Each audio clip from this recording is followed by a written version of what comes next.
बिस्मिल्लाहिर्रहमानिर्रहीम, अस्सलाम वालेकुम। एक बार फिर पहनावा एक्सक्लूसिव की जानिब से हाजिर हैं और आज जो आपके लिए ये वीडियो लाए हैं वो लाए हैं वन पीस की। बहुत ज़्यादा डिमांडेड है, कस्टमर की बहुत ज़्यादा नीड भी है वन पीस की, क्योंकि गर्मियों में ज़्यादातर लोग कॉट कलेक्शन पे यूज़ करते हैं। और ये जो आप देख रहे हैं 2025 की न्यू कलेक्शन आई है, ठीक है, इस सीज़न की। आपको ये फर्स्ट वॉल्यूम दिखा रहे हैं वन पीस का, जो मदर कलेक्शन में भी है और इसके अलावा दूसरी भी कलेक्शन इसके कलरफुल में भी है। ये जो आप अभी देख रहे हैं फ़िलहाल, ये सारी मदर कलेक्शन की वैरायटी है। इसके सारे कलर कंट्रास्ट इसके अंदर शो हो रहे होंगे वीडियो के अंदर। और जो इसके साथ अब ये स्टार्ट हुई है सारी चीज़ें, ये देख लीजिएगा, इसकी ये कलर में कलेक्शन आ चुकी है। ये सारी बिनसेट की है, इसमें तवक्कल की है, बुनंजा की है वैरायटी सारी। ये देख लीजिए, एक से बढ़कर एक डिज़ाइन इसके अंदर आया है, कलर कंट्रास्ट आया है।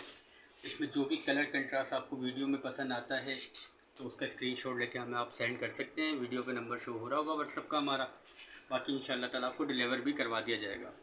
इसके अलावा ये देख लीजिएगा कलर कंट्रास्ट, ये देखिए पहनावा एक्सक्लूसिव पे आप लोग तशरीफ लाएँ। इसका पूरा वॉल्यूम आ चुका है, फर्स्ट वॉल्यूम आपके सामने है वीडियो के अंदर। जितने भी कलर कंट्रास्ट आ रहे हैं आप देख लीजिए। इसमें मदर कलेक्शन भी है और कलर में भी आ गई है। जो भी कलर कंट्रास्ट आपको अच्छा लग रहा है उसके बारे में आप डिटेल ले सकते हैं हमसे।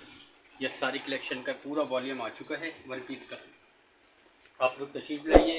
वीडियो पसंद आने पे लाइक करें, कमेंट्स करें और शेयर करना ना भूलिएगा, सब्सक्राइब करना ना भूलिएगा। अस्सलाम वालेकुम वरहमतुल्लाहि वबरकातुहू।